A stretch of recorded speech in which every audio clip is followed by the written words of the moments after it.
Can you imagine, ladies and gents, being innocent, minding your own business, and actually being convicted of a crime that you absolutely knew in your hearts that you did not commit? Peter Sullivan, I'm speaking, of course, about him. He was convicted of murder, spent nearly 40 years in prison for a crime that he absolutely always maintained that he did not commit. He's had that conviction quashed today by the Court of Appeal, and apparently this now ends the longest-running miscarriage of justice in British history. His sister was outside the court. She was absolutely delighted. Let's listen to her. Peter for 39 years, and at the end of the day, it's not just us. We haven't won, Peter hasn't won, and neither is the Sindall family. They've lost their daughter. They're not going to get her back. We've got Peter back, and now we've got to try and build a life around him again. So at the end of the day, we feel sorry for the Sindalls, and it's such a shame that all this has had to happen in the first place. Now, Peter Sullivan, 68 years old now, he sounds a remarkable man. He's issued a statement. I've got to tell you, I mean, it really tells you the mark of this man, because he's going on and he obviously accepts that he lost his liberty. He says what happens to him was very wrong, but it doesn't detract that ultimately what happened was a heinous and most terrible loss of life. He goes on. He says that the truth shall set you free. It's unfortunate, though, that he doesn't give a timescale as we advance towards resolving the wrong things done to me. And then, interestingly, he says, I'm not angry and I'm not bitter. I am simply anxious to return to my loved ones and family, as I've got to make the most of what is left of the existence I am granted in this world. That made me a little bit choked up earlier on. The dignity with which this man has spoken about what's happened to him is, I think, a great deal more than we might have had any right to expect from him.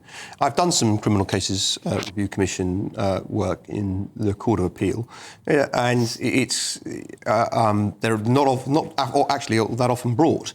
One other thing beyond what you've just made clear is worth pointing out.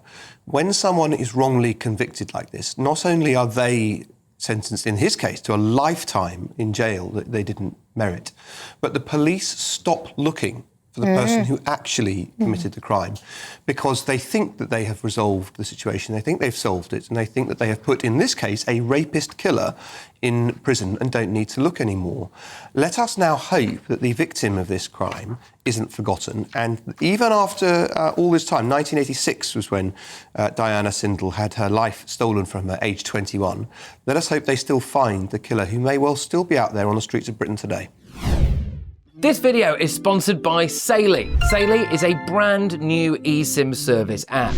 What it does is get you a local SIM card that you can use when you're travelling, so you don't have to pay those crazy roaming fees just to send a text back home. They've got eSIM plans in over 160 countries and 8 regions, so pretty much wherever you're going, they'll be able to make sure you're connected. So how does it work? Well, all you've got to do is hit our link in the description to download the app. It will work on iOS or Android. Buy a plan, you can choose the best time frame for you, and then just install the eSIM on your phone. When you land at your holiday destination, you can activate your plan instantly. Saily eSIMs only ever have to be installed once, so when you go on your next trip, you just buy a plan for a new country, turn that eSIM back on, and just like that, you could be watching the GB News YouTube channel. You can be connected anywhere you go, and you don't have to deal with patchy Wi-Fi in your hotels. So get sorted for your next trip by downloading Saily using the link in the description below, and if you use our code NEWS at checkout, you'll get an exclusive 15% discount on us. Sorry? Yeah, I mean, I couldn't put it much better than Alex just did. I mean, everything he said there was absolutely spot on.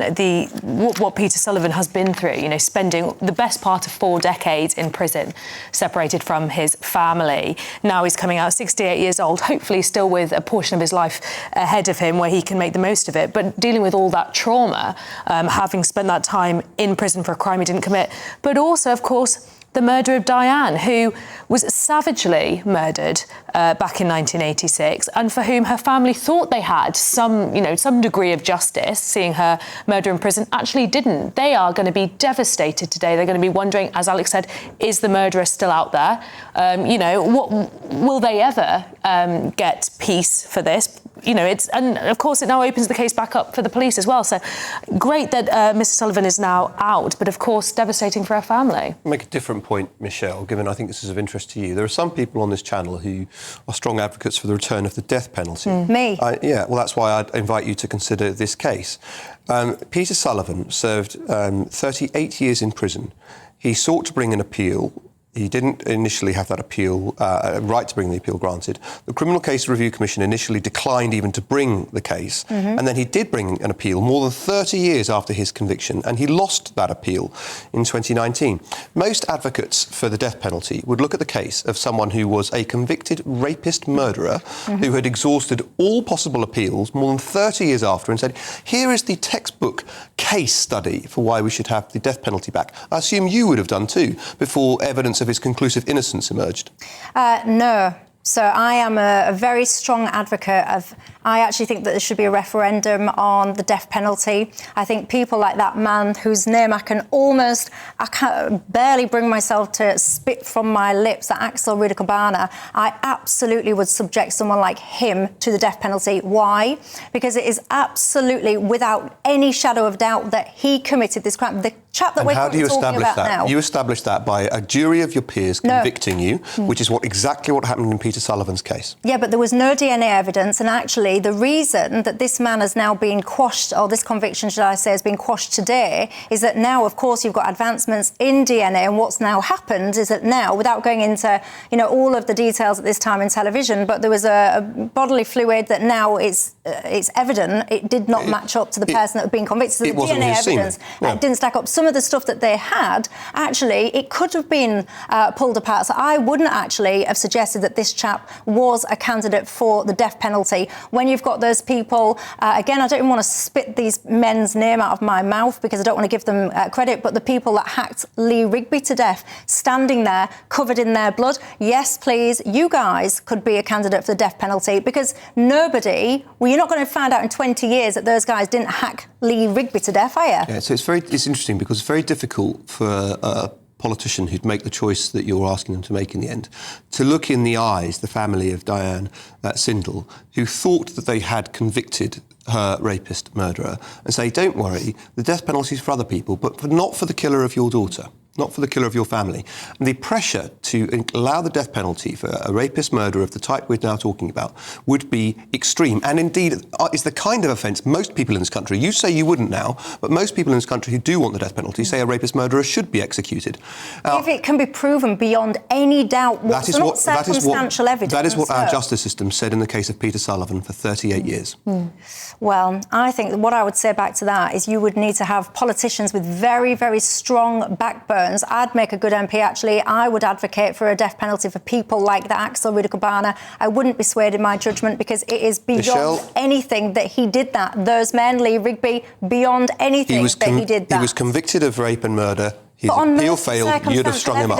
No, because it was mostly circumstantial evidence. And actually, when you had... Now, we live in an era of DNA science, and actually that science is getting more advanced by the day. Yes, indeed. And one of the things they had to eliminate in the course of his successful appeal was the potential for cross-contamination, which happens in DNA evidence and has often resulted in people having their appeals allowed, having been initially convicted based on DNA evidence that you say would be good enough to send someone to the death penalty. Great, OK, so let's leave people like Axel Rudakabana in prisons then, apparently high-security prisons, costing us taxpayers goodness knows how much, and leaving him to attack innocent prison officers. The state wastes a great deal of money on many, many things. The state being involved in actively killing people seems to me down the low end of let's save some money as an argument. Well, look, I always say it's a good job I'm not your Prime Minister then, isn't it, ladies and gents? You agree with Alex. What do you think to that, Zoe? Yeah, I mean, I agree with Alex. I'm certainly not in favour of the death penalty in any way, shape or form. I think that it is not the place of the state to take people's lives. I can completely understand the frustration that voters would feel at seeing someone someone like Axel Ruder-Cabana in prison and having their taxpayer money paying for it. But that is the nature of our justice system. And, Alex obviously knows a great deal more about this than me because of his line of work.